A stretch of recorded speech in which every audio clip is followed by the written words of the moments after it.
Okay. Share my screen.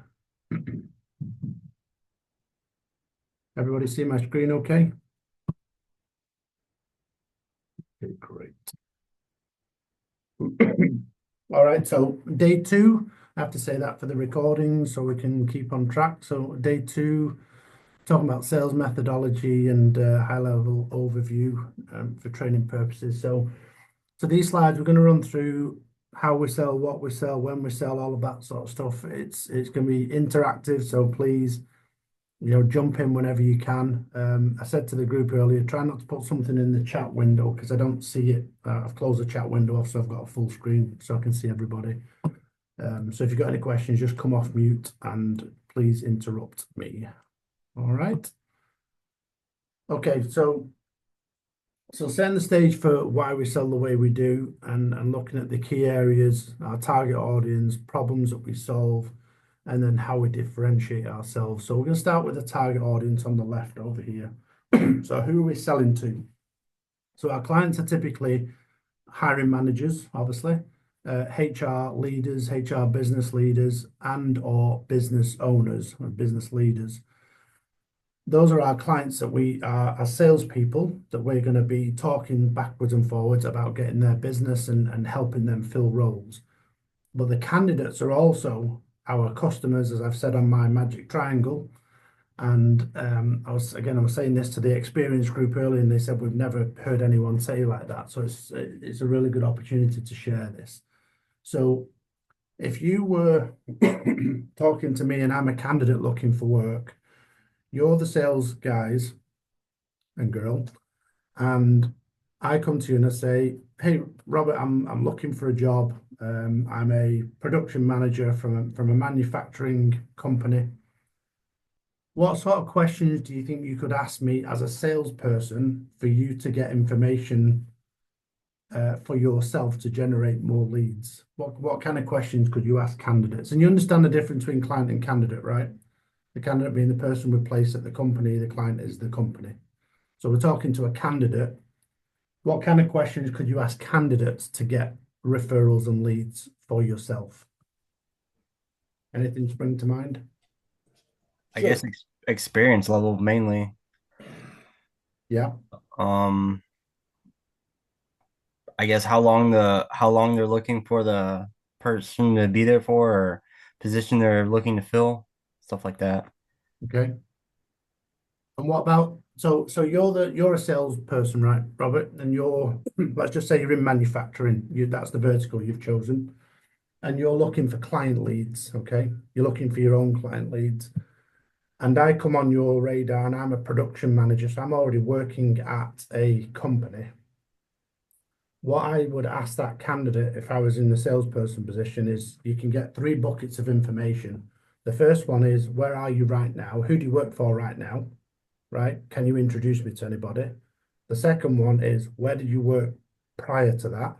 And can you introduce me to anybody? And the third one is where do you want to work in the future? All three of those questions will give you company names, right? But the beauty of the first two questions is that person's worked at that company and the previous company. They'll probably have someone they can introduce you to. So they'll say, "Oh yeah, I worked at ABC Manufacturing, and oh, who would I speak to there if I wanted to recruit for them? Oh yeah, just call Bob." And when you get that sort of reaction, it's like, "Well, would you mind doing an introduction?"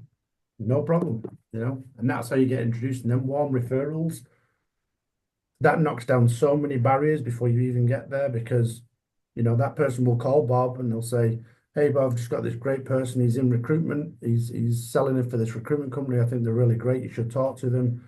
And he'll put you in touch with Robert, right? And so when you get on the phone with Bob, it's already sold. He knows why you're coming. You've got a warm referral, so it's all very, very warm. That's where you really want to get to. So my point is using candidates is also, don't just think about the companies in there, think about the candidates because they can give you much, much more information and insight, and they'll tell you everything you need to know. So when we're talking to our target audience, we want to get to decision makers and we want to avoid gatekeepers. So when we talk to decision makers, they're the ones that will say, "Yes, let's go.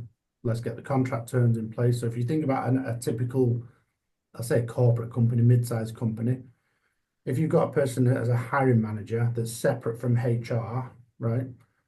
The hiring manager just wants the job filled. At this moment in time, probably doesn't particularly care where they get that job filled, and that's how you start building your relationship. But if you go to HR first, they'll typically gatekeep. They won't let you talk to hiring managers because they want to control the process.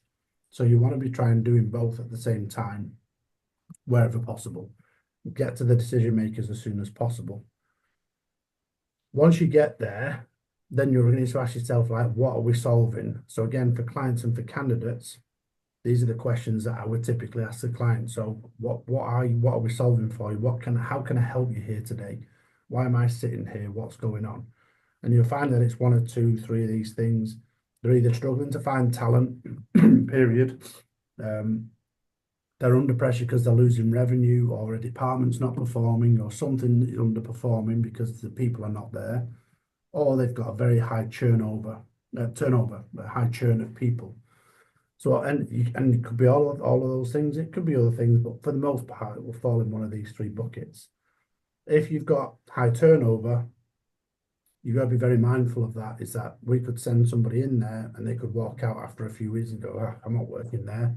Then we're in trouble and we're having to replace people for free, right? We've got the money from the client, great, but we have to replace people for free, and it could constantly churn and churn and churn. That's a problem for all of us because you're going to upset the recruiter who keeps having to replace someone. So you picked up a client that's got a high churn rate.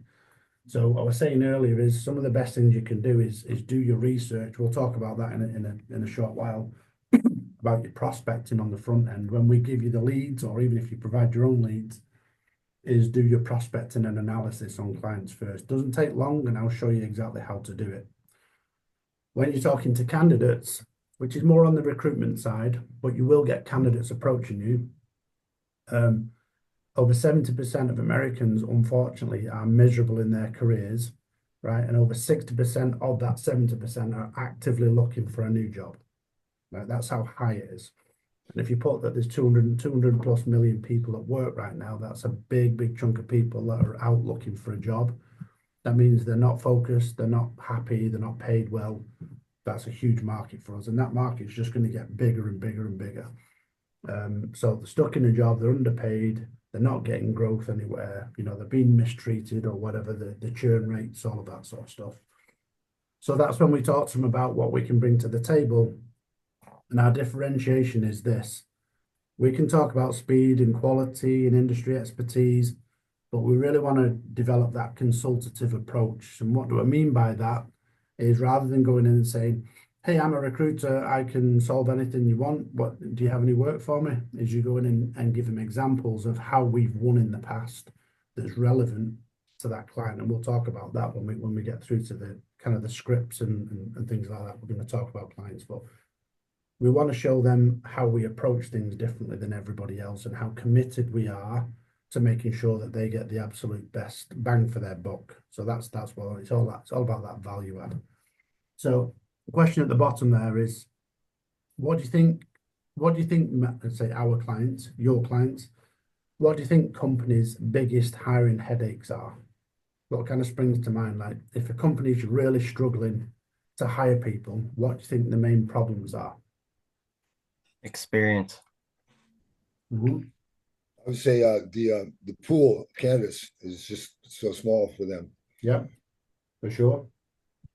Yeah, what else? They don't know where to search. Yeah, that's a good one. Say that again. What do you say there, Jerry? I say that the pool of candidates is so small and so Yeah, picked from that they just don't know where to search for appropriate candidates, to fill that role. yeah, I think that's one of the biggest things right there. yeah. I mean, really, what's out there, LinkedIn and Robert Half, and then the big ones that you mentioned, Aerotech and those big ones. But Randstad, yeah. I think they don't know the resources available to them and then I think as well, I see HR as being not really an ally for us, but an adversary. If I was an HR person and uh, somebody, some yoho like me was calling them to try to get to try to win their business, wouldn't the HR person be feel somewhat threatened? Here's another person coming in to do my job, Absolutely. and Yeah. it's not going to make them look real good. Yeah. So I think there's that aspect of it. Is that am I on right on point with that, or what? Or what? Yeah, absolutely. It can be all of those things, yeah, and much more. So you'll find two different types of HR people. You'll find HR people either lean more towards the company or more towards the people, right? They're never perfectly balanced. And the ones that lean on the company more are typically the ones that feel that way. They're more adversarial. They'll say, "Oh, we've already got agencies. I don't need to use you," and all of this nonsense will come out. And they're busy, and they're not filling the roles.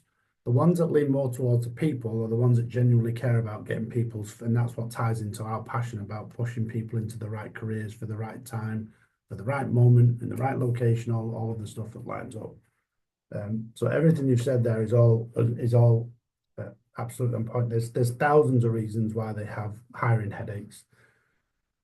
At least half of them, they will not know it themselves. So when we talk about prospecting in a while, I'll talk to you about how to position that in a way that you'll wow them straight off the bat when you come out with things that I'll show you. We'll get to that now. So the sales roadmap, I always put it into 5 buckets, and it's always good to have your clients. So when you get the lead and you start making the introduction, right, start putting them in these buckets, and you'll see this on the spreadsheets that we have. So when you're in the prospecting stage, so let's say we bring 5 leads, 10 leads to the table, right? So 3 of them are going to become clients on average. It's probably going to be more, but 3 of them will become your client. What I always do is, in fact, I'm going to stop. Let me ask you a question. You've got prospecting, analysis, solutions, then closing, and then you've got post-sale. Which of those do you think is the most important one out of they're all important, but which one kind of stands out the most as to being the most important to you in terms of the sales roadmap? Analysis. Solutions. Shakira, what do you think? The closing. Okay, so none of them are wrong answers because it depends how you go about things. For me personally, it's prospecting. It's right on the front end. The more prospecting that you do, the easier it's going to be on the back end. So my point being is if you go into a client, so Robert, you're going to be my client for a minute, and I'm going to have 2 different versions of Paul, right? So the first version of Paul is, "Hey Robert, my name is Paul. I'm from PRC Group Services. We're an amazing staffing company. We're based in Houston, Texas. We can fill your jobs, right? We can absolutely fill your jobs. We're the best in the business. Here's all of our experience. Bang, on the table. That's it. That's my sales pitch, right? That's number 1. Here's Paul number 2. "Hey Robert, my name is Paul from PRC Group Services. I'd love to talk to you about how we can make your problems go away from a hiring perspective and really bring some solutions to the table. But before I do, I've got a question for you, if you don't mind me asking. I took the time to look up some things on the internet, did some research on the company. And on Glassdoor, 3 years ago, your average churn rate, people were staying around for 4 to 5, maybe 6 years. But I've noticed in the last 2 years that churn rate has become almost like 1 to 2 years. Why is that? Which one would you rather work with? Paul 1 or Paul 2? It's really hard to say, but Paul 2 would kind of deflect because you're kind of making it hard for the company to seem, I guess, honest in a sense. Like you're showing their downfalls. And I feel like a lot of people will, like, especially HR will push you away when you're talking about their negatives, but some will come at you and be like, okay, well, how can you help me? So honestly, I couldn't pick. I'd be more with Paul 1 because it was straight and direct. But Paul 2 would, I know I've seen a lot of it in retail, especially with people like that. Paul 2 would be pushed away just because of you're showing, like you're saying, okay, well, why are you telling us our problems? Like, why would we want to work to you? Because you're gonna tell us our downfall, in a sense. Yeah, no, and it's a good point. Paul too is always going to go further in the long run for a number of reasons. No, first and foremost is I've done tons of research on the company and I care, right? I've gone out of my way to look at this. So it means I'm very detail oriented and I'm thinking about the company. And two is you don't know what solutions are behind that, right? So you're naturally inquisitive, like, okay, all right, well, you found, and it might piss you off a little bit, pardon the French again, Shakira. It might upset you a little bit, but at some point you'll go, at least he took the time to look into this. And what you'll find then is they'll take you to one and say, yeah, the churn rate is actually pretty bad. Do you have any solutions? Or, you'll start getting into those conversations. And that's how you build out that consultative approach. If you go direct for the sale and straight for the jugular, like a lot of people just straight away, they'll back away. Like, I don't like being told to, back away, get back, Gotcha. stay back there. So go ahead, Jerry. Yeah, I think Paul too is where it's at, because right there you're asking a question. You're engaging.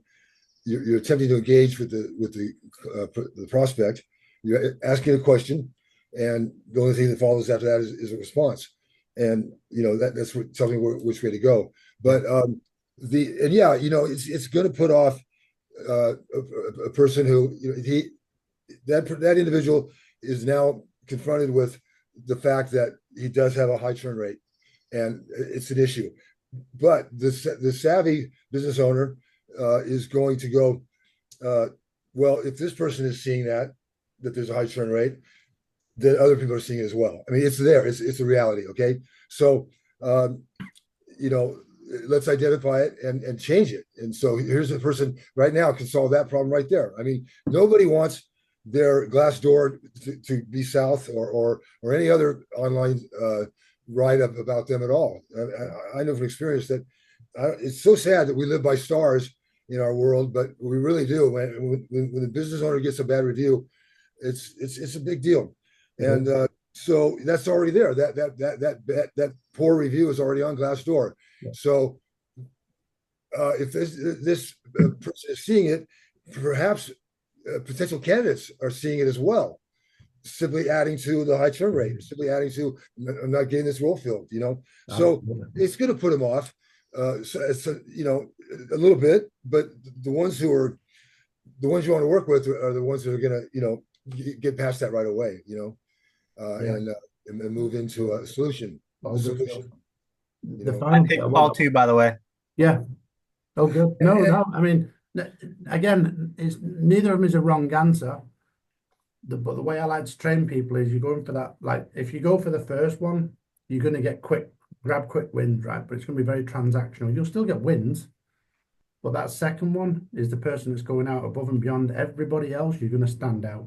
And that long term, it might take a while for them to come around, but eventually they'll go, this guy's got a good heart and he's actually trying to do the right thing. Then they'll start saying, and this is what when I left, I didn't make you answer as a client, but we can do that. I opened the door for HR consulting and you didn't even know it. So I opened the door by saying, I've realized this thing's going on, in the hopes that you say, you're absolutely correct. So how are you going to help me? And you can say, well, we do have a HR consulting arm. I don't personally operate that, but I can put you in touch with somebody that does. Me and Robin take over. Bang, we've got the doors wide open. Once we've got HR people in there, we've got the company sewn up, because the HR process then becomes part of PRC, including all of the hiring. So we send all of our, so we've got HR consultants at companies, we get all the hiring because they go into the meetings and they listen and then they feed back to us and say, oh, they're going to hire 3 people next month and 4 people the month after. And then, oh, they're struggling with this, in this location, they've got churn here. So you get all of the inside information. But I opened the door there, and that's how I left it wide open. Sometimes I like to do the role playing, but me asking an open-ended question about churn rate is tweaking that HR, see if they'll bite on it. And that right there, I think, is just exactly why HR gets nervous when we start calling, because their processes are going to be looked at Yeah, to the absolutely. degree that they could be, why do I have this HR Yeah. department when you know what I Exactly. mean? So Exactly. Yeah. it has to be handled well. So we're over here right now. We're doing the prospecting. As we move into the analysis, we're going to start. These two really are tied together. Analysis for me is I like to do financial analysis on some companies. Sometimes you can't find stuff, but these two are one in the same. So you're trying to find leads, but what you're asking yourself here, before you move down this channel, ask yourself here, why am I going to take this company from prospecting through to analysis? And so why am I doing that? And if you can't answer that question, go back and start again. You've got to start looking at why you're going to spend time. And I'm showing you this, guys, because salaried people are in much different positions, right? They've got salary, they've got support, right? So they can sit and do a lot of different things and they still get paid. But when you're on commission only, you want to get to here as fast as possible to get the money, right? That's what we're all here for. So ask yourself why. Spend an extra 5-10 minutes and go, why is it that I'm doing this? Why am I going after this? You know, are they busy? Are they in the right location? Can we help them? You know, am I confident PRC can deliver? Come and talk to me and Robin. I'm going after this company. And so it's all about that. So by the time you get to them, you've got this knowledge built up in your head. You've got confidence in the fact that we can deliver. You know where the geography is and the locations and the types of people looking for because they advertise openly. So as you move into the analysis, you're going to start looking at the structure of the company then, you know, how big, small they are, you know, how many vacancies do they have, things like that. So this is kind of tied together. By the time you've done this, then you'll have a solution for them, or at least the ability to talk about a solution. Even if that still is staffing, then at least you've done your prospects and your analysis, and then we can move into closing and post-sale, which we'll talk about a bit later. But this is my blueprint, and this is how I put my clients. Am I in prospecting? Am I in analysis? Am I providing solutions? Am I closing them now? So all of this is all post-contract, pre-contract. We close here and get the contract in place. The recruitment happens between these two, and then we invoice and then we look after them and account manage them. So this is how I operate on a daily basis. This is how I just constantly follow this map. If you drift from this, some people put different things in here. They have 7, I've seen 9, I've even seen 12 steps. But this for me is very, very simple and it keeps you focused as you're moving along. So any questions on that slide before we move along? Yeah, I have a question. So I would I assume that the first thing I'm going to ask myself is, are they closable? I mean, do they have any money? And do they, do they? I mean, can I close them? Are they worth my time? Yeah, and exactly. So exactly. I don't know. I mean, I'd have to have some metrics in place to see if they fit. But I don't know if they. How do you make that determination? I mean, use Crunchbase or some other Zoom info or what? But do you streamline the leads to that these companies all have used outside services or so forth? Yeah. So we'll and that's if we can get through the majority of this, I'll actually run a live search with you and show you what I do and how I pull a company, and everything's free on the internet. You just got to dig a little deeper. Yeah. So true. I'll show you that on screen as we move through it. Any other questions on here? I have one more. When we're talking to clients and stuff like that, and they do say, yeah, we do want like an HR representative or consulting stuff, are we still in charge of that whole thing then if you guys are still involved, or will that just be straight handed over to you, that client? No, it's still your client. You still get revenue, you still get paid, everything's all yours. Yeah, we're just going to step in and sell the because there's different reasons why people bring HR consultants in. Sometimes it can be our HR manager just disappeared, we had to fire her or whatever, we need someone urgent. But a lot of the times it's usually around compliance and things like that are going on. There's something that's gone off track. So we have to delve in there and say, okay, what do you need from us? Because there's insurance is involved and there's liability and things like that. So we'll take over that part, but you're still there in the background. You'll be involved in every conversation. You'll listen to us. You'll be on the same call. It's your client, not ours. So yeah, So you guys will pretty much be the face of the sales pitch. absolutely, yeah, yeah. Gotcha. Yeah, we're just here to supplement and support, and and eventually, hopefully, you'll get very comfortable selling HR solutions. If that's something that there's a lot of money to be made in HR solutions and consulting. To give you an example, we've had HR consultants out on $50, $60, $70 an hour, and we've charged the client $200 an hour. And you put times that by 40 hours and times that by 5 people, you're making really good money. I want to say something about Paul One. There's times when that's appropriate. Yeah. You got the decision makers just look, just cut to the chase. What do you got? Just then go right into Paul One. If you want to move through, but I don't know. Yeah, absolutely. Yeah, and you can tell. I've been doing this a long time, and I can pick up on people's personalities, and I can pick on that very quickly. Some people it takes longer, but ultimately, what you're there is to provide a solution, right? So if somebody comes and says, "I've got a problem," right? And just put yourself in any situation. Just think of your best friend right now, and your best friend comes up and goes, "Robert, I've got a problem. What's your next question? What's going on? Tell me what's going on." That's what you need to do to a client. That's it. They've got problems. You're there to. But if your friend came up and said, "Robert, I've got a problem," and say, "Yeah, it's okay. Come with me. Just we'll drive down the road and it's going to go away." Like, you can't say that because you don't know what the problem is yet. So you have to delve in, and that's where you start asking like, "What's going on?" And we'll get into that in a little bit in the script. In the beginning, I would think that you would want us to get them on a call with you. Yeah, so we learn this process. Absolutely. And so we can close them ourselves. But what would that sound like? Paul, look, I'm well, I don't know.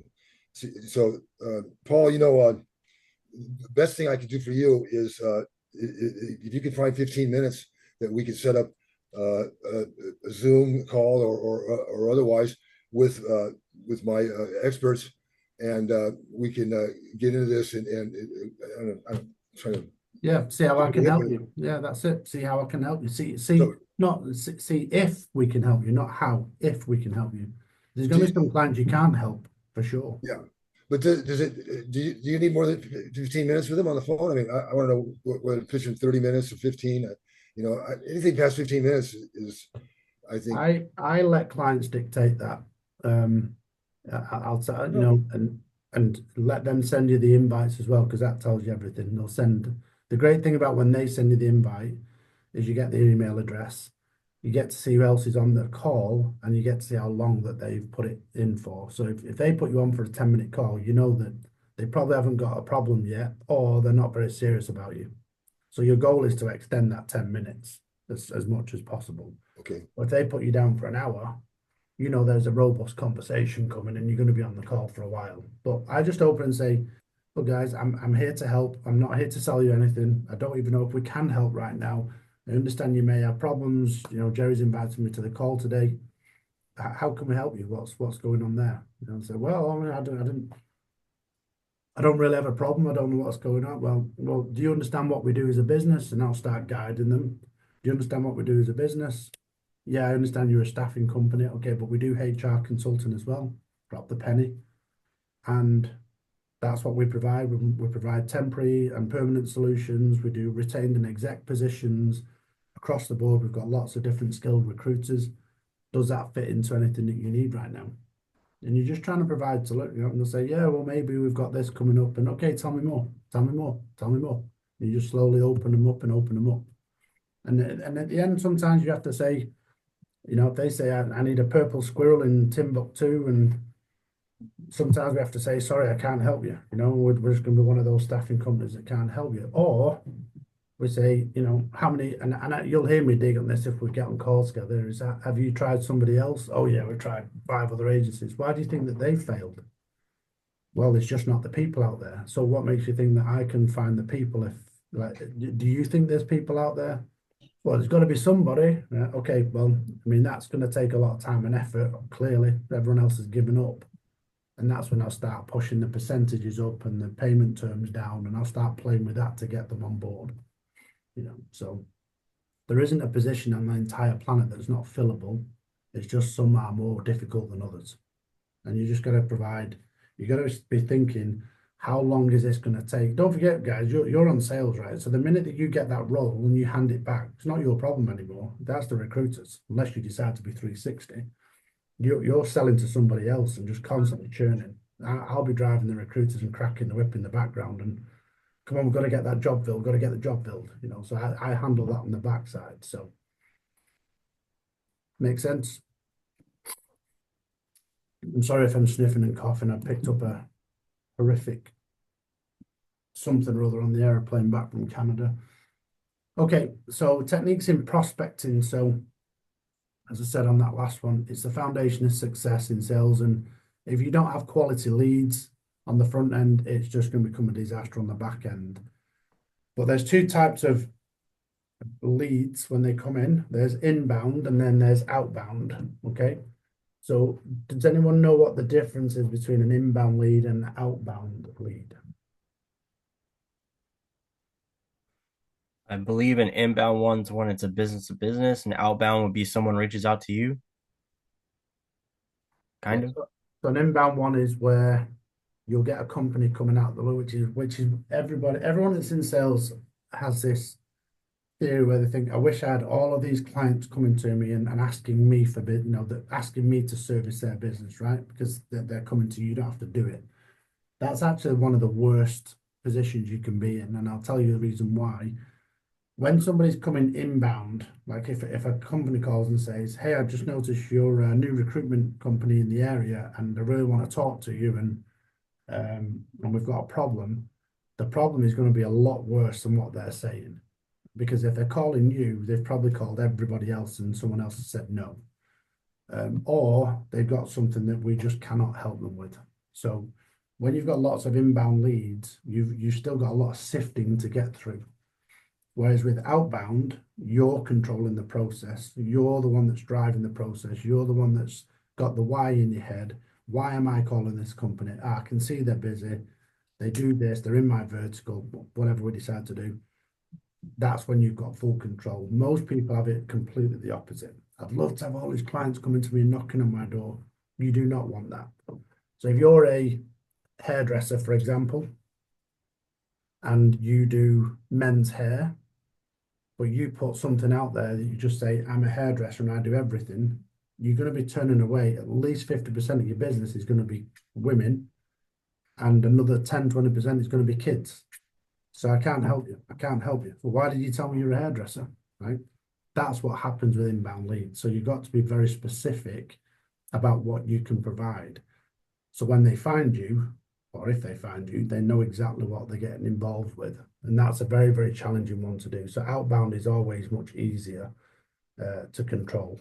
So, and we'll do a lot more work on this stuff. So when you're generating and managing leads, a question to start off here is, there's touch points, there's numbers of touch points that you have to do before somebody will react to you, whether that's a yes, no, or, thanks, but not now, whatever it is, right? How many touch points on average do you think across every sales industry in the whole world, right? It's a global number that's popped out post-COVID. How many times do you have to touch point with someone, whether that's a call, an email, a text message, whatever? How many times do you think you have to do that before somebody says, hey, yes, we're interested? What's that you got there, Jarrett? How many? I want to say 7. Okay. Robert, what do you think? Pardon me? Tell you what I think? It's got to be like 10 to 15, honestly, especially since COVID.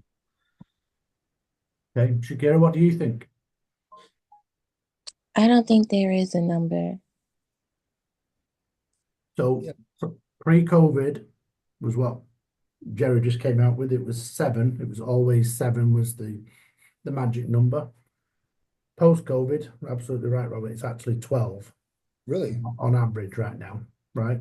But to Shakira's point, she's also correct. There should never be a number, because if you've got that number stuck in your head, you're never going to get better or worse. So listening to all these statistics is great, but you should set your own target. So mine on average to get a reaction is 3 to 4, right?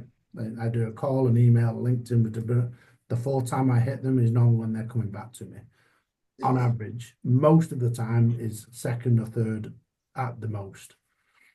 So the multi-touch approach that I talk about, and there's lots of different things here. If you use a multi-touch approach of calls, emails, LinkedIn, text message, send them a card, send them invites to things, feed information to them, you're going to get much, much higher response rates. If you choose to just keep calling someone over and over, how many get spam calls? How many people get spam calls? How many people get spam calls from exactly the same number? How many times do you answer it? That's what you're doing to clients when you call. They're looking at it going, God, where's this guy again? Like, what on earth is going on? Whereas if you call and leave a nice voicemail, follow up with an email, connect with them on LinkedIn, send them some free information, hey, I'm just touching base with you again, and then start repeat, rinse, repeat, they will come back to you. It might be a no, but no is just no for now. Most of the time they'll say, yeah, okay, fine, let's have a conversation. If you hit the right target, the right company for the right reason, they will come back to you. The bit that I talk about a lot, but a lot of people miss, is the trigger events, which is this added value. This massively increases the value. And how you use trigger events is you set yourself up. So Shakira, let's just say you pick up ABC Manufacturing, which is making a name up, and you touch points with Robert, who's the HR manager, and you've called and left a voicemail, email, right? But you've got trigger events in the background posted for yourself, which tells you, it's basically notifications when job postings come up, when they announce something, when there's leadership changes, when there's an event going on.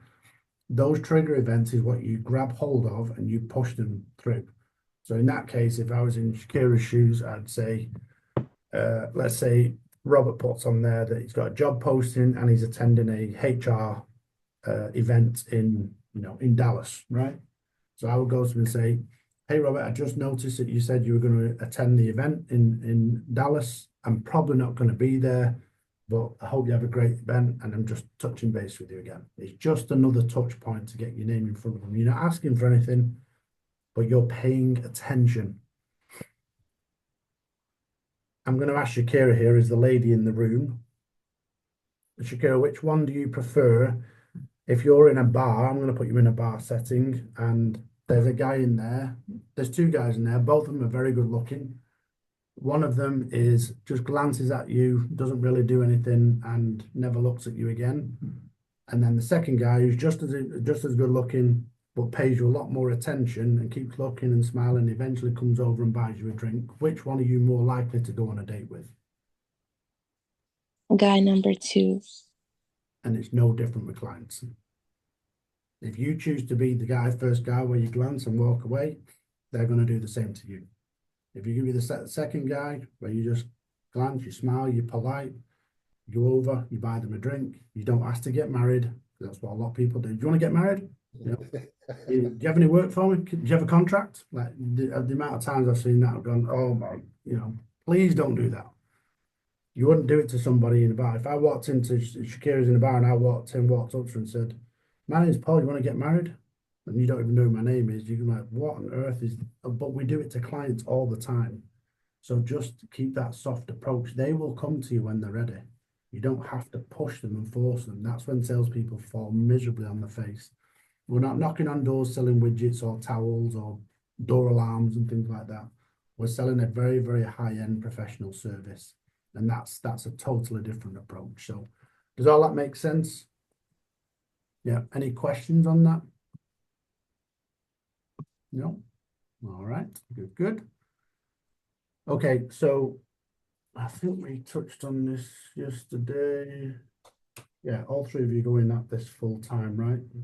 For the I think I think if I've done all those things and you know those touch points um, uh, if I've done all them and eventually I get to that place where it's time to move on.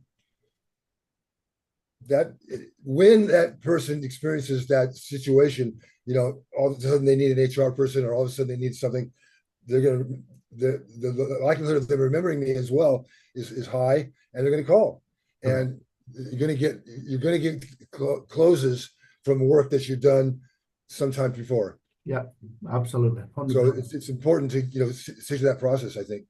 100%. I'll tell you a very quick story, and I will make it quick because I know we've got to keep churning. My best client in my entire career took me 2 years to get them.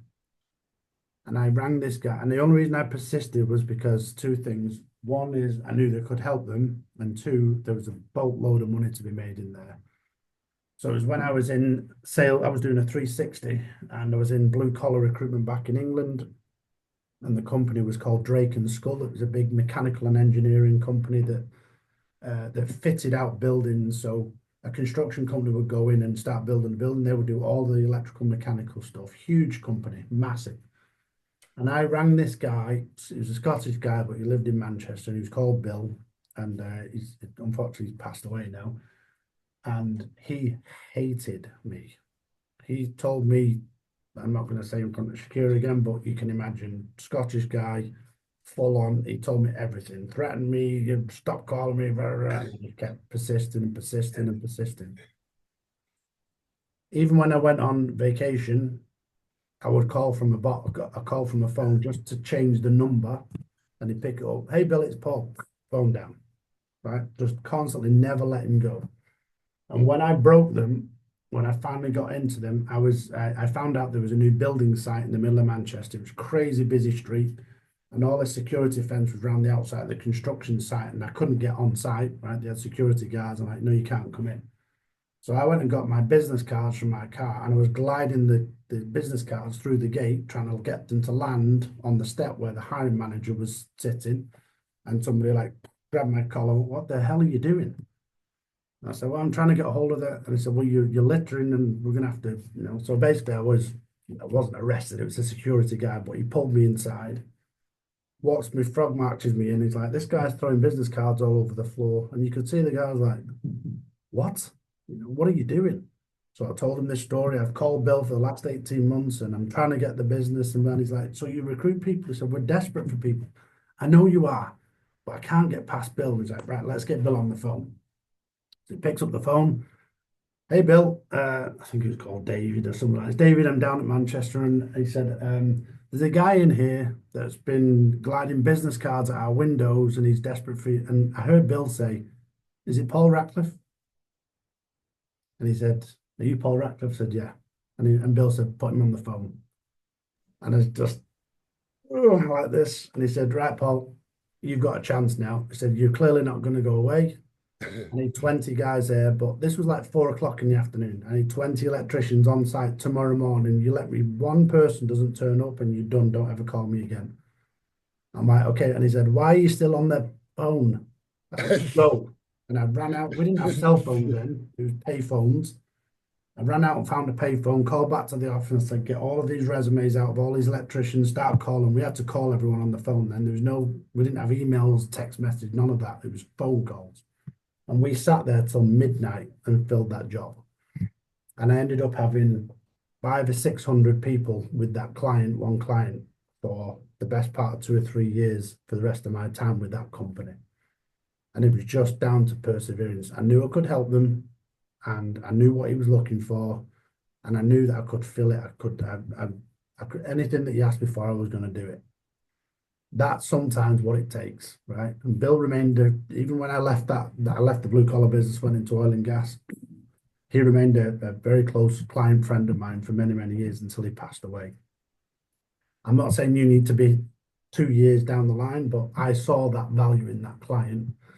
And my point, back to your point, Jerry, is I don't think there's ever a point where you need to go away. if you truly believe that you can add value to that client, there isn't an end date with them. Even if they say no, go away, bugger off, leave me alone, whatever, unless they're threatening to call the police because you're a pest or send you a legal letter, then you've got value to add there. And you just keep sending them information, sharing information, drop them an email, leave a nice voicemail. Most people are very, very open to that. Just Bill was miserable and he was Scottish. So, but it works. It does work. I've had all those kinds of experiences too, where just cussed out and everything. But what do you think was the what happened? Why did he acquiesce and say go ahead? Because you had his boss on the line, or No, Bill was his boss. No, he just knew that wasn't going to go away. I rang that guy every single week. There's probably out of the 52 weeks of the first year, I left him 40 voicemails and he never called me back. I have Just call. Just calling again. I've got some great electricians. I know you've got this job here and I know you've got that job. And I know Drake and Skull have just been awarded this contract. I saw that. Thanks.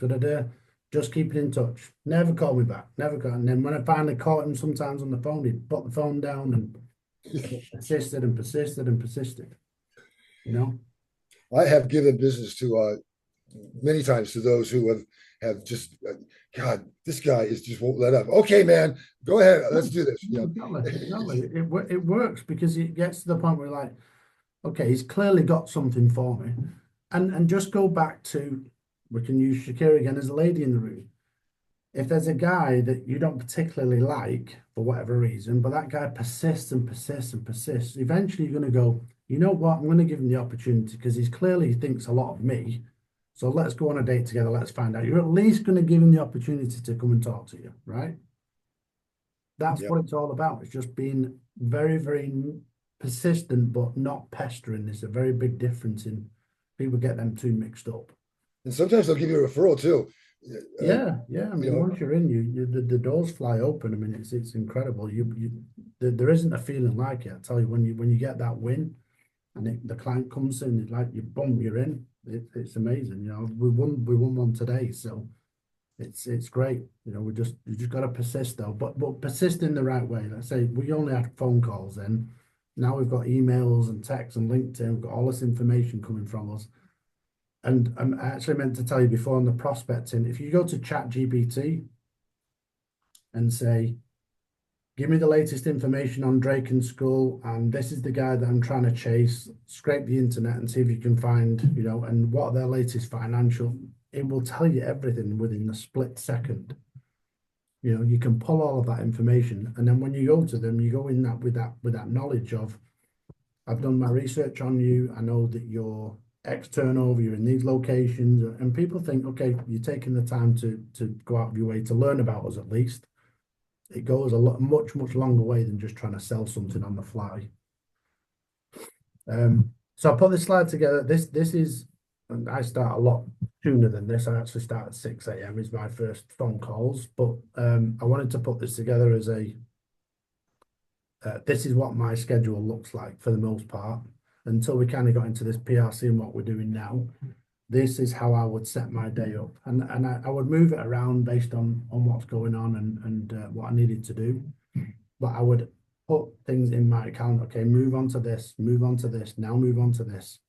And it's lots of different reasons. One of the main ones being is to keep your mind occupied. If you keep doing the same thing over and over and over, you're going to get bored and burnt out real quick. So do some research work. Who am I targeting today and why? Then do some cold calls. Then do some follow-ups from the calls you've done, a week ago.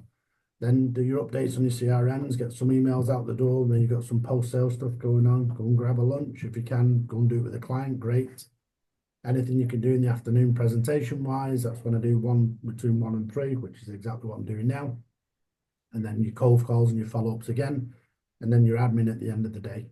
Close out your day. Like, just make it out and just highly recommend this. When I started doing this, which took me a long time to figure this out, is the way that my brain works is I have to stop myself and I have to go, okay, I'm going to start this now. And once you get into the schedule and your brain starts understanding, you'll start getting stuff done a lot quicker and a lot more efficient. Do you know what the most productive day is in a year from January the 1st to December 31st, what's the most productive day that you will ever have in that year? There's only one day.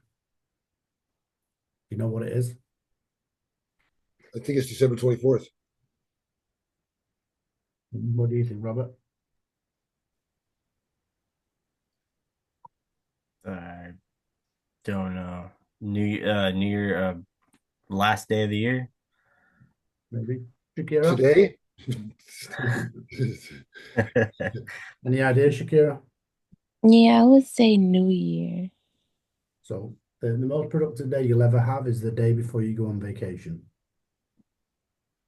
So think about that. What do you do the day before? Everything's suddenly done. Your desk is cleared. Your email's cleared. Your washing's done. Everything miraculously in one day. Bang! Everything's done. And you're like, I'm free. I'm off. You'll never get a more productive day than the day before you go on vacation.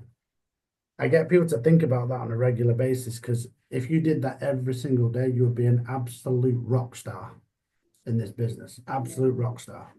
Very few do it, but that's the top 1% how they perform. Is every single day is like the day before they go on vacation. Are you saying that as I start my day, I should just tell myself, I'm going on vacation tomorrow. I got to get this stuff done. Exactly. And keep saying it. Keep saying it to yourself. Is that a good line for closing as well? I mean, I'm going on vacation tomorrow, so I want to get this information out to you. That's called an urgency close. Yeah.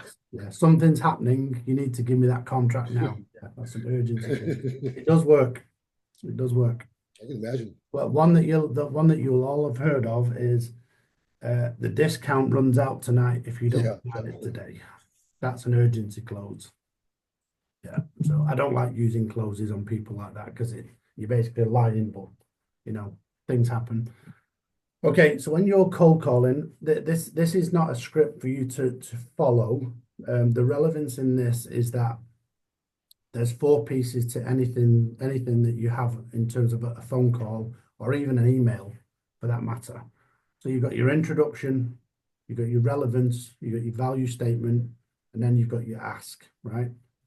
9 out of 10 salespeople do not ask at the end.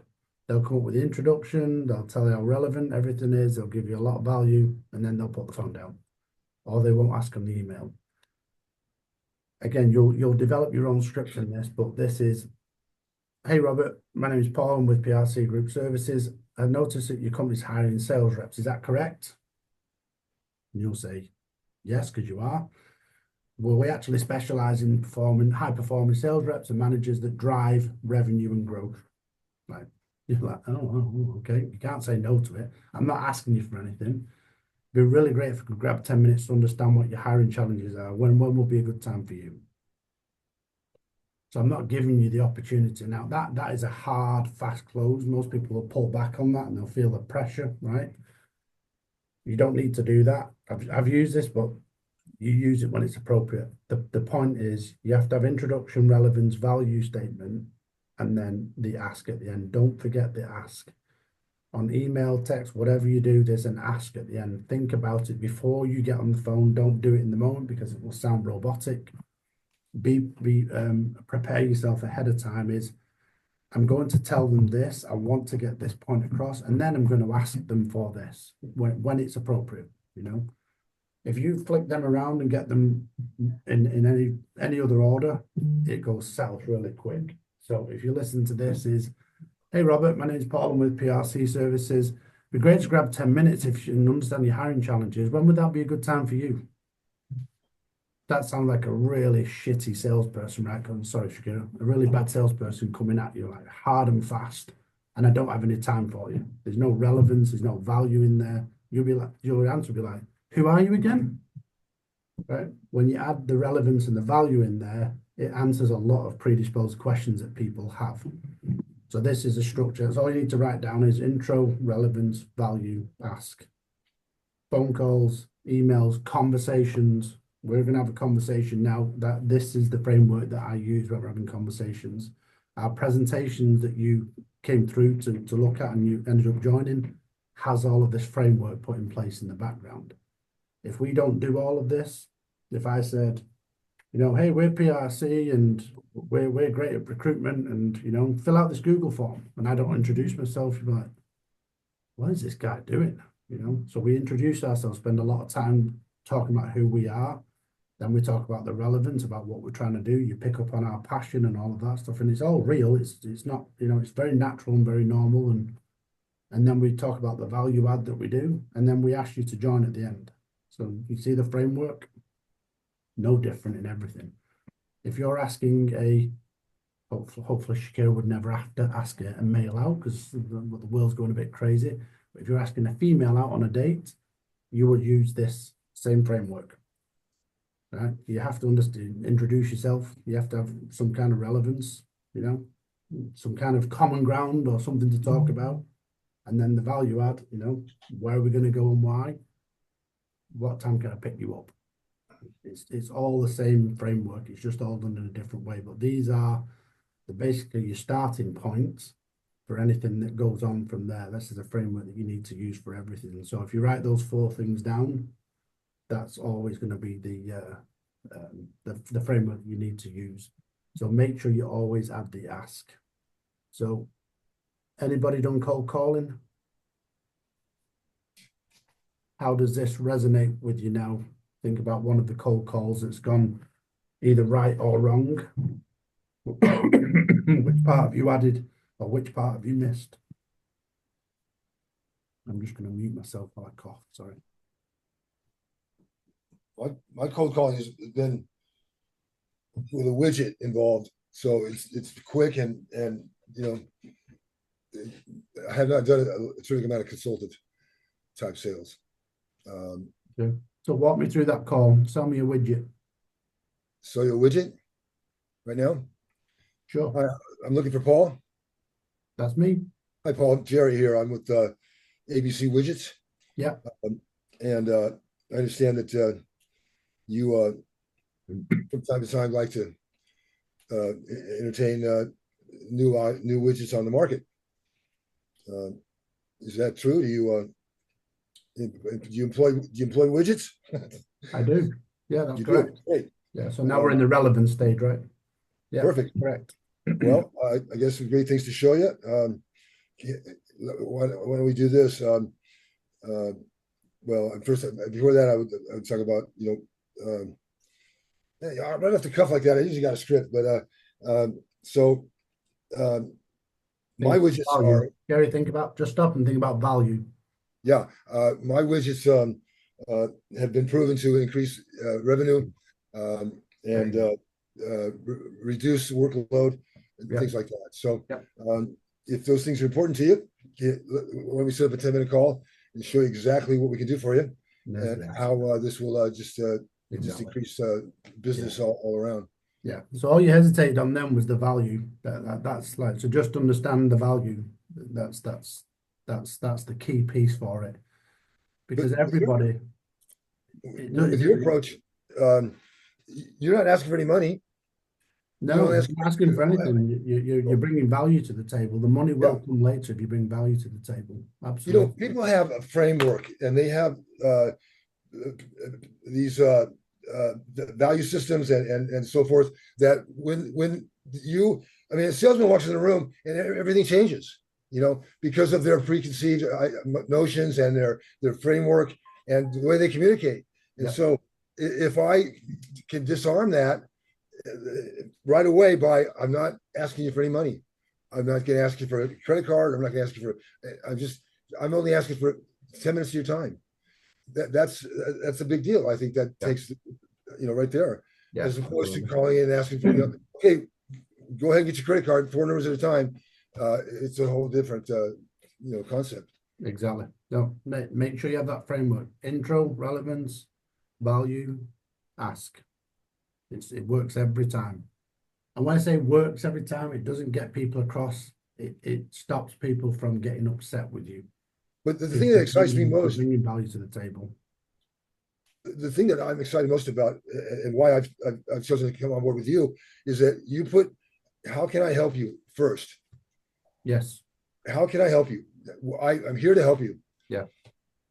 And that's huge. That's what it's all about. Yeah. Yeah, exactly. And you can add that in. That's part of your value statement, and then it's part of your ask as well. You know, you feed that. That's how you transition from one to the other. So be prepared. You know, before you go. I urge you, like even when you're writing emails, just reread them and say, have I done it in that order? Have I introduced myself properly? Is there some relevance? Are they going to get why I'm emailing? What's the value add that I'm putting on the table? And am I asking for something at the end? You know? You know, years ago when I used a particular dialer in CRM, they had I could send an email. I just hit a button, and it would populate the prospect's name in the spot, and send an email out. You know, maybe I'd leave a voicemail, and then boom, hit a button, leave an email, and then schedule the call to come back up in 3 days or what have you. You know, Yeah. but that dialer had it would tell me when the prospect opened an email. So I would be dialing away, and a lead would come up on my screen, and it's what it's telling me is that prospect just opened my email. Yes. Yeah. So I could call it right then, you know, and it's kind of like, I just opened your email. Oh, what a coincidence! Yeah. Great. Well, you have my information right in front of you. Let's move through this. I don't know. Can you do that? That's legal now. That used to be illegal in America, called spider software, but it's actually very legal now. Yeah, you can But does use it. Pipedrive do that at all, or do we? Say again. Does Pipedrive do that? I mean, do we know? Are we going? Can you? I Can you think program there's it a to let us click-through know? rate. I think there's a click-through rate. Yeah, I think you can see that. I think, yeah, most of them do it. But Rob Robbins, the pipe drive Just a thought. expert. Just a thought. Yeah, just note that down and ask him. Yeah. Conscious of time, let's keep driving on. So these are the key skills, you know, and I talked later on in the week about mindset. So these are just statements that everyone just needs to appreciate and accept, right? Sales is a mental game and you will face rejection, right? I say that out loud because some people get very excited about selling, and then when they face rejection, like, oh, wasn't expecting this. You are going to face rejection. But the second piece is, don't forget, just to keep reiterating, we're providing solutions, right? You're in a solution providing career, right? You're not a salesperson selling widgets door to door or things like that. We're selling a very high-end service that people really, really need. And sales is just about overcoming objections. So people are going to push back.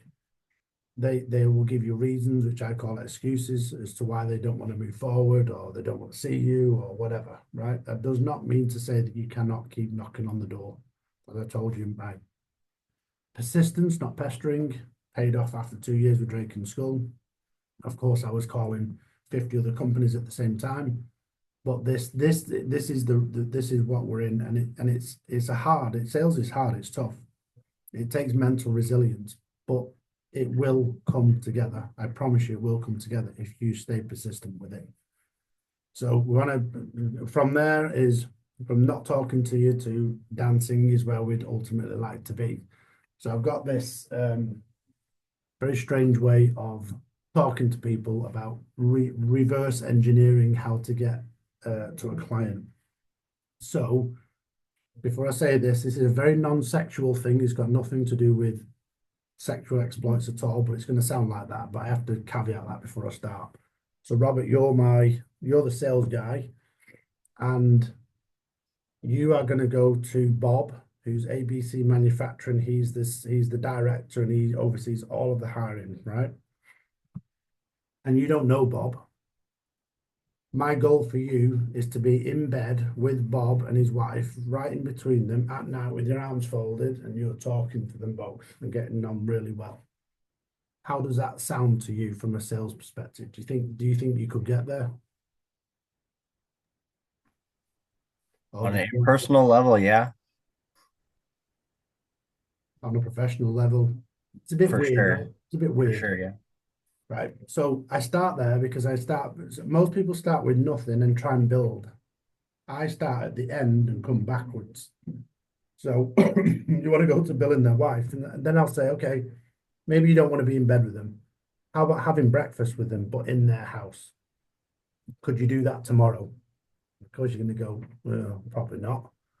Okay, what about breakfast outside of the house? Well, maybe. And then as you start coming back down the line, eventually you're going to get to a point where you say, yeah, I can do that. That's usually like, can you call them today? Can you send them an email? Can you go and drop something off for them? Start here and work backwards. If you start with 0 and start working upwards, you've got no game plan at all. So start with the absolute best case scenario where you would like to be with Bob and his wife or whatever. Again, nothing sexual about it. It's purely a professional relationship here. And you say, I'd love to get to the point where I've got exclusive business with Bob and I've met his wife because we've been to an event together and he thinks I'm the best thing since sliced bread. I'm the best guy out there, right? That's what your goal is. You start working backwards, okay? You start putting things in place rather than start from ground zero and working upwards. Does that make sense? Yeah, like professional friends. Yeah, exactly. Yeah. Like if I said, you know, do you think you could get a round of golf with Bob before this Saturday? You know, sure, I can make a phone call. You know, that's an easy sell, you know. So these are what you need to focus on to win. Firstly, you need resilience. You need the mindset for success. So no does not mean, it just means not right now. I talk about tracking activity. If you start tracking your wins and you don't track your activity, you're going to be disappointed. Track your activity and then look at the wins later, because your activity will tell you that you're working hard and you're constantly keeping going. And eventually you'll see, you'll start recognizing patterns that are coming out. Oh, every 5 touch points, a client normally gets back to me. And out of every 10 clients, 3 of them say yes, 7 of them say no. And you start producing numbers. So then you'll get to the point where like, okay, well, if I ring 100 clients this month, I'm probably going to get 30 that will say yes. And it starts really helping you. And it helps you build your resilience then. If people look at just wins, what they do is like, I've made 500 phone calls this month and there's only 30 of them have said yes. That's not right. You're not thinking about the activity that's gone behind it and the hard work and effort that you're putting into it. So track your activity. When you're finding the pain, you're asking open-ended questions. So what's your biggest challenge in hiring right now? What are your hiring goals? And no matter what they say, you're going to go to the next layer. Tell me more, tell me more, tell me more, tell me more. You want to dig down until you're all the way to the bottom. And then you're going to overcome and handle objections. So we'll talk about that and we'll help you with this. We've already got an agency, right? Great. We're not going to send you an invoice. This is totally free. What would be the harm in sending you 2 resumes for that sales director role that you've got? That's all I'm asking, is just an opportunity to send you that. You know, we handle all of our recruiting in-house. Great, no problem at all. I totally understand. So when you get to those hard to fill roles, can I rely on you to call me first and give me a shot then, right? You're not gonna argue with them and say, well, all your in-house recruiters are terrible, so just give me all your business. You're not going to win that way. Just be there when they need you. And that's how you overcome these. Right? Okay, it's not now. It could be in the future. To Jerry's point earlier, eventually they will call you back. They'll say, oh, I remember you. You said you could do it. Let's test you. So think about this and how you will put these three things together in your world. Make it your own. And that's how you develop these winning combinations. And just keep looking at these 3 things. I've got to be resilient. I've got to find the pain. I'm going to have to overcome objections. These are the only 3 things that you really need to be successful. And final, just to kind of wrap up before we go on to, we should have enough time to look at a company. So setting yourself up for success is the most important thing that you can do. Set yourself up for success, because you will get burned out if you don't. So just remember that we're solving problems. We're not just selling services. Be consistent, do your prospecting, and you're there to build a relationship. That's the ultimate goal, is to build that relationship. If you have a structured outreach with focus and discipline, that's what will separate you from all of the rest of them that are just churning and burning, just trying to smile and dial and all that nonsense. So educate yourself on the client, start building all of that knowledge up before you approach them. So when you do, they know who you are.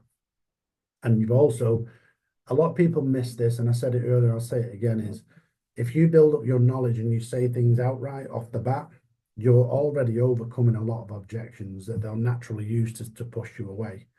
So if you say, I've looked up the company, I know you're in this location, that can be an objection. Oh, you guys are not in that location. If you say, I know you're in that location and I know you do this and I know you've got that many hires or this many job vacancies open, whatever it is, it automatically starts knocking the barriers down. And then the last piece is, I put cold calling here, but outreach in any way, shape, or form is an art form, and it takes practice, it takes perseverance, and it's just those objections are just stepping stones to closing more deals. You just got to keep moving forward. So just don't get yourself beaten up on things. Just keep moving forward, and I promise you, heart on heart, it will absolutely come together. So you're gonna have challenges, but that's what me and Robin are here for, is to support you through it all. Okay. So talked a lot about sales and process and stuff like that today. What's the key takeaways for everybody? What did you hear today? What have you learned today? Persistence is key in a respectful way. Love it. All right. What about you, Jerry? To keep in the forefront of my mind that I'm calling to bring solutions. Solution providing. So, Correct. I'm not selling anything. I'm just bringing Yeah, solutions to you. You're there to help. Absolutely. Shakira, what about you? What have you learned today? Basically how you start determines how you close and finish and the amount of time that you put in. Absolutely. Love that. Fantastic. All right, you all were listening then, so I didn't put you to sleep after all. That's great. All right. Okay, that's for today. I'm just going to set my screen up real quick. Are you done for the day, or are we moving for on other stuff? We can be done, or I can walk you through I can walk you through a quick company research in the background if you want me to do that. You tell me. When do you think we'll be on the phone? This is your day. Remember, you work with us. You don't work for us. So I'm not here to tell you what to do. When do you think we'll have leads? Start calling. They should. Well, as soon as we get through all the onboarding, we'll start. Yeah. End of this week, you'll start getting them, or early next, latest for sure. Okay. But you can start. I mean, you can start. I can show you how to prospect, and we just need to pick an industry or pick a company or whatever you want to. To you. Does everybody want to stay for that, or does anybody need to hop off? I'm good. How many more days of onboarding do you think we have? Tomorrow and Thursday. Okay. Yeah. What do we want to do? Right. So just make sure here.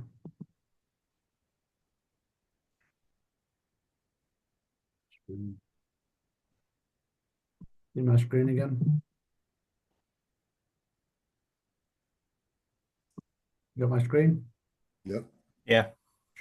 Yeah. Right. So does anybody have a company or an industry or anything that you want to focus on so we can use it as an example? So start from ground zero here. Okay. Copiers, the print management. Copiers. Yeah. Okay. I worked for a guy. He had 20 outside reps. His goal is to sell copiers, put them on a lease. Okay. What's the company called? It was South Coast Copy Systems, and he was a Canon value-added reseller. San Diego. And he did use he had his HR in place, and he also used staffing companies in the past. Okay. All right. So this is where I would start. So first I would jump on Google, look at. Okay, I'm looking at all of this. So pick up about us, areas we serve, awards and I'll be writing this stuff down, who their clients are, right? This is knowledge building, right? This is where you get your knowledge building. And you start looking at products, okay, what kind of stuff they're going to sell. All right, we've got all these different copiers. You don't need to understand the technical version, you just need to understand they do copiers and printers and scanners, right? You've got a full lineup there. What services do they provide? They service preferred, and this is where you're starting to head towards this bit is who they're hiring and why. Because this is where this is where the pain points are going to be. So if you're looking at service and repair, network management, right? So you've got field techs in here that go out to client sites. You've got IT guys that probably do both in and out. Document management will be internal, but extremely important. And then they've got this recycling piece, which may or may not be people. So click on careers. We currently have openings in the following positions. Okay, so we focus on sales. So I do this. Okay, then they've now got pre-screen. So this doesn't tell us anything. So now we need to find out South Coast Copy Systems. I'll open something else and I'll go to LinkedIn. I'll do it here because it's in my feed already. Louise. Okay, so South Copy Systems, there they are. Bring them up. All right. So that's where I go first. Look at people, who's who. Now I'm looking for where they live. They're all in America. Most of them they're all in California, right? San Diego, by the looks of things, where they studied, what they do. This is important. We've got a big sales team, IT and admin, okay, and then a couple of accountants. So I'm building all of my knowledge here. And then where is the bit? Where is the bit that we'll go back to that in a second, right? So here we go. We've got sales representative, account manager. So there's one of the job postings. So now you know that they're posting jobs and they're looking for people that are active. So you can get this and start pulling it. You can pull this into ChatGPT if you wanted, and just tell them to summarize this. So I can show you real quick. Has everyone used ChatGPT? Yeah. Shakira, have you used ChatGPT? Yes. Okay, so you know I use it a lot. Copy and paste it, summarize this. And you can go to ChatGPT and say, you know, analyze South Coast copy systems for me, and you know, based on this job profile, generate me a script for an email. I'm going to approach them for the first time. I'm a recruiter that specializes in copies, right? Bang, then it will approach. Then you've got your first script for your email. So then you go back and start looking for the people that are involved. So I don't know why there's no people coming up here. There's normally people listed here, but anyway, we can do this.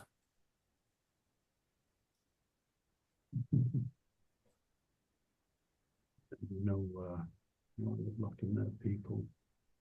Anyway, look, you can see these are starting to mention people here. David Marr, see who David is. West Regional Chill Center and Large Fund. Okay, he's at Canon, right? Great contact. So he's somehow tied into this company. So I would hit follow and I would make him a connection. Okay. Connect to him. Well, right. He doesn't know why. That's all you need to do. Just send it. And then as soon as he replies back, which most people do, you can go to him and say, hey, David, thanks for the connection. And what you're doing is you're just attacking from all of these different angles. You're coming in and you're building your knowledge as you're approaching like this. I just think of it like a military exercise where they're closing in on the target. You don't just send one soldier over a fence with a crappy gun and he's going to take over the world. It's coming from they come from the air, the sea, the ocean, underground, everywhere. That's all you're doing is the same thing.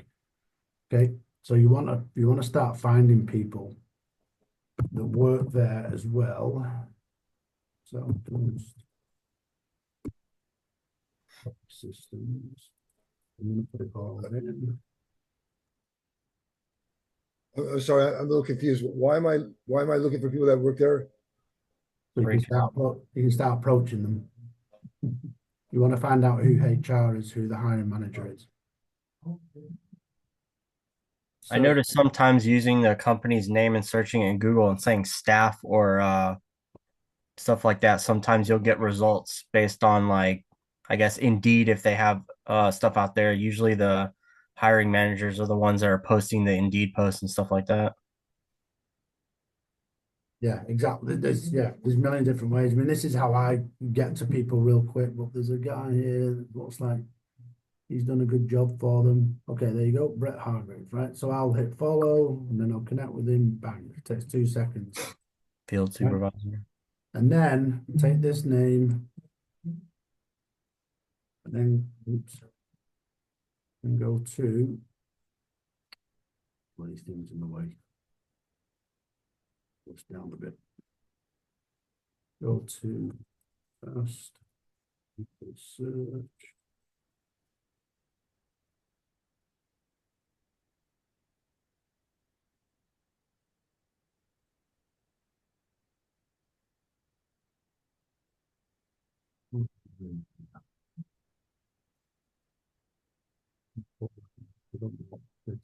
Well, Winchester, California.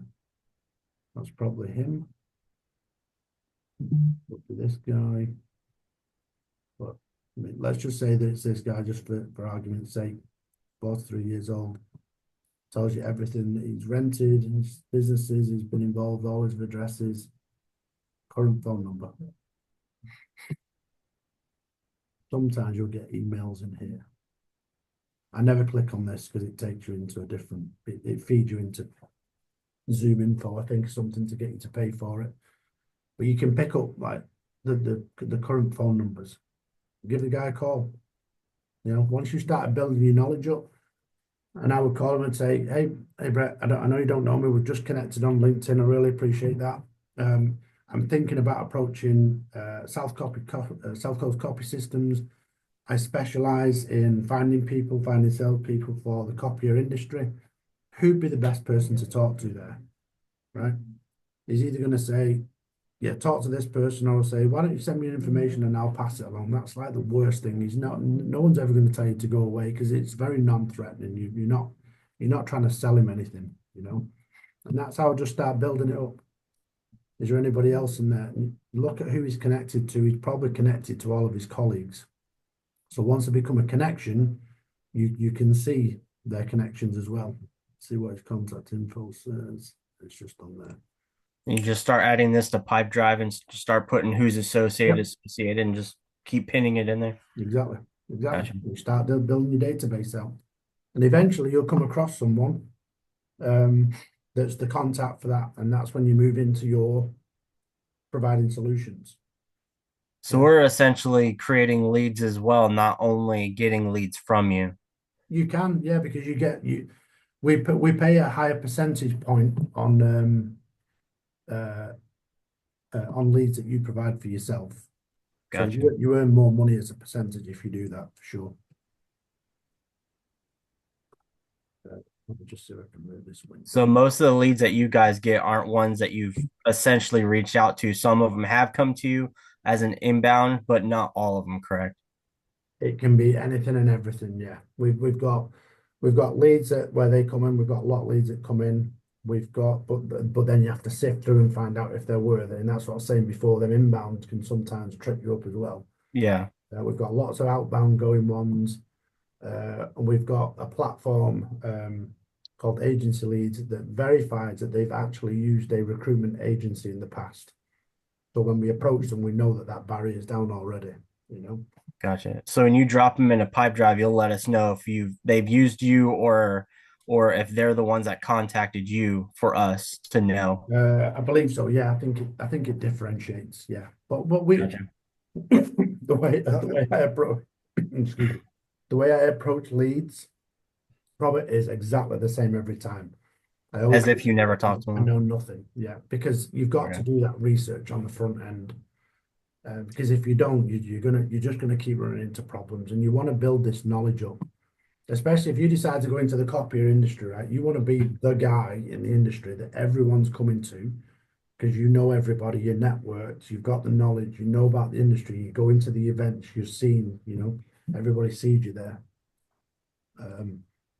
So that's how you build your knowledge. You build your network this way. I mean, I forget how many people I've got on mine now, but we've got how many 17,000 people in my network. And most of that's oil and gas, but that's just because I constantly connect with people. And I say hi to every single person I connect with, every single one. So they at least know who I am. how many staffing companies are out there, would you say? We have Staffing companies? Oof, yeah, like us. I mean, is there thousands, there are probably, I don't know, in the US, 25,000. That's, I don't know. There's a lot. Let's ask. but it's not saturated. I mean, there's plenty of opportunity. Oh, yeah, oh, that's a good guess. Look at that, 26,000. Yeah, Okay. but look at this.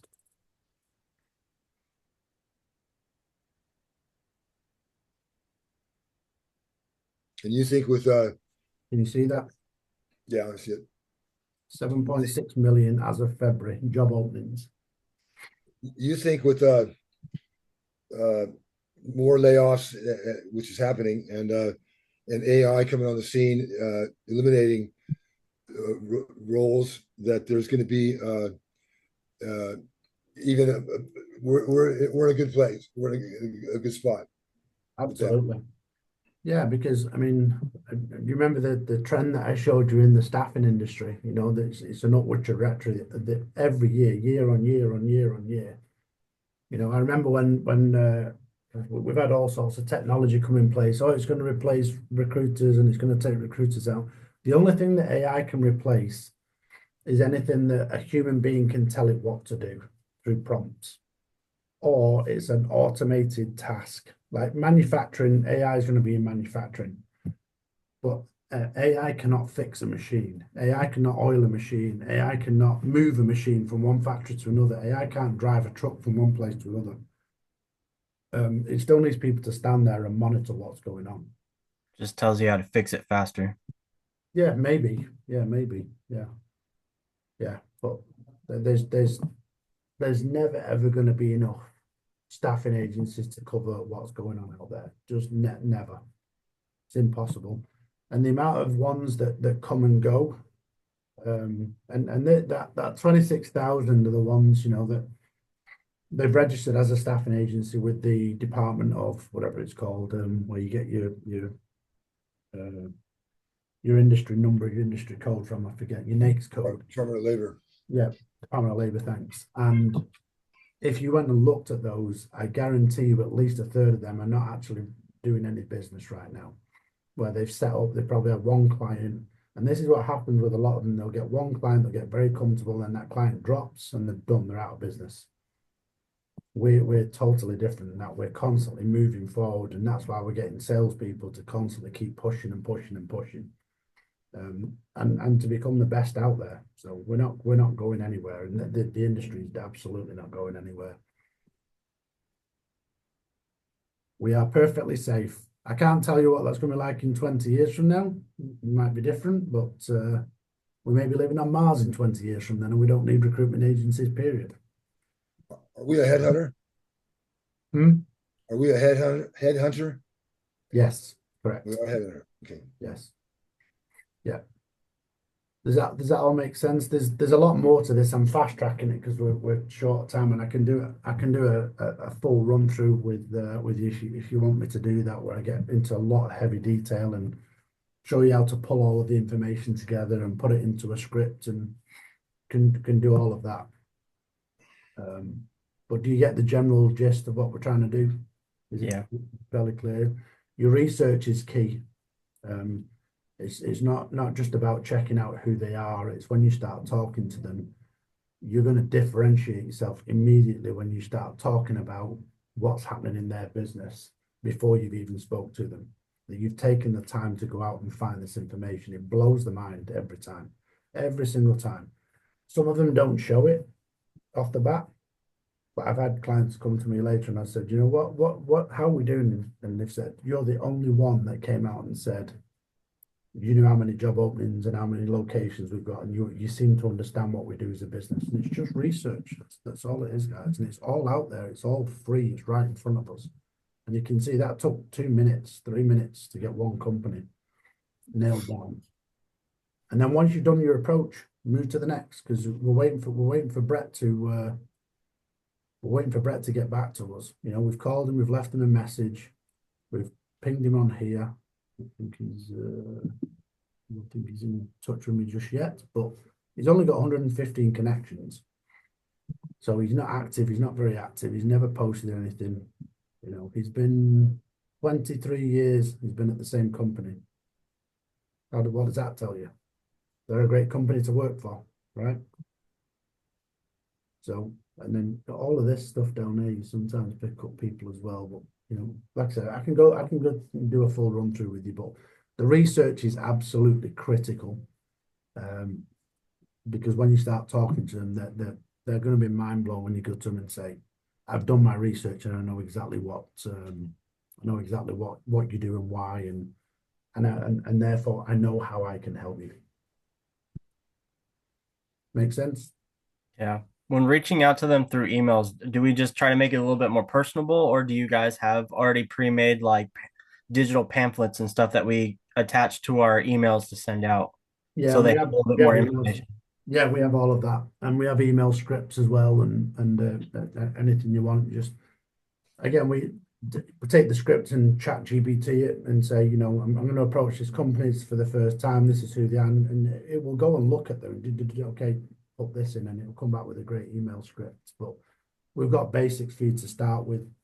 You know, your first email, your second, third, fourth, fifth, things like that. Phone scripts, text messages. We've got tons and tons of stuff. I was mainly talking about like advertisement literature that you would attach to it saying that, okay, we're PRC, this is what we stand for, this is what we can offer you, and stuff like that. Not, I mean, we would do it personally in the actual mail when you're writing it out, but like just something you would attach to it, like a PRC pamphlet in a sense. Correct. Yeah, we've got that stuff. Yeah, absolutely. Yeah. Yeah, and we've got all slide decks. We build our slide decks on individual slides, so you can just pull them all together and, you know, leave out what you don't need and do them individually. So try and make it as efficient as possible. But yeah, we've got all of that stuff, marketing material and case studies, numbers, hiring numbers, you know, revenue numbers, all sorts of stuff. Yeah, for sure. All right. Any other questions from anybody? I'm going to get rid of this. Any other questions from anybody? Anything that you want to go through? Anything that's on your minds? Anything at all? I'm good. Well, good. Jerry? You know, my dad would say, Jerry, there's 3 things you lose when you get older. And the first one's your memory. And I can't remember what the other 2 are. And so to that end, I will, I'm sure as soon as I hang up the phone, I'll have 3 questions that I wanted to ask you, but at this time, no. Okay. Well, you know where I am. Yeah, don't be a stranger. And I know about everything, and I'm only 53, so yeah. And that's kind of the way I pitch. I mean, I have, you know, I grew up with if I can bump them, I got them. You know, if I can make them laugh, I got them. You know, Yeah, so exactly. I like to use humor in it. So yeah, just have some fun with it. You know, the world's too serious. Just have some fun with it, because everybody needs that every now and again. You want to be the happy person that's calling in and helping people, not the miserable, pesky salesperson that won't leave people alone and is acting weird, and you know, just be the opposite of that. Just be yourself. Whether they're listening too, you know. Yeah, exactly. You get a response from them. So yeah. You know, Shakira, anything else from you? Any questions? Anything on your mind? No, not as of right now. Okay. Well, you know where I am if you need anything. I did want to check something. I think we had to move. Did you see the schedule for tomorrow? I think we had to move one of the meetings. Let me just check.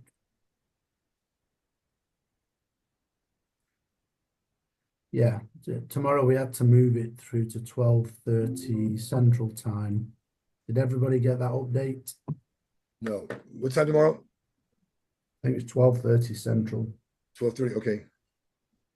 12:30. That's And tomorrow will be relatively quick because it's going to be on pricing and margins, and it's we're only really talking about perm, so we're not going into massive amount of detail on contract and temporary staffing and all of that. So we'll start helping you build out your price and your margins. And I mean, we're going to do that for you anyway. We just want to give you the overview so you're aware of it in case a client asks.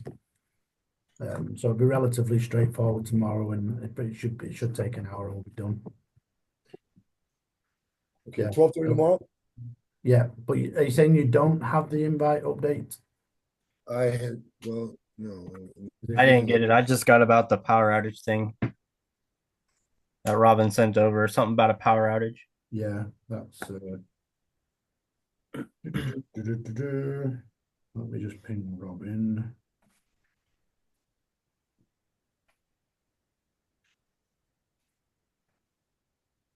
There is. Send. You know, if a company is putting themselves on LinkedIn, on Indeed, they're a prospect, right? I mean, they're advertising a position. Absolutely. Okay.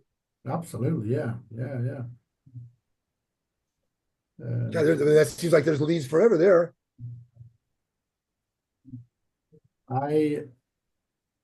You can never, ever run out of leads. There's just so much out there. It's just endless. And we've got people that are doing 100 phone calls a day, and lots of those people, and they'll never ever run out. They won't even get remotely. I mean, it's just impossible. There's so many businesses out there that need help. And like I said yesterday, the shortage that we're about to run into with the baby boomers retiring and the new generations coming through, and then the shift in policies and things, certainly for the US, it's going to be unprecedented what's about to happen. We're just positioned so well right now. Just pinging Robin. Did not receive anything.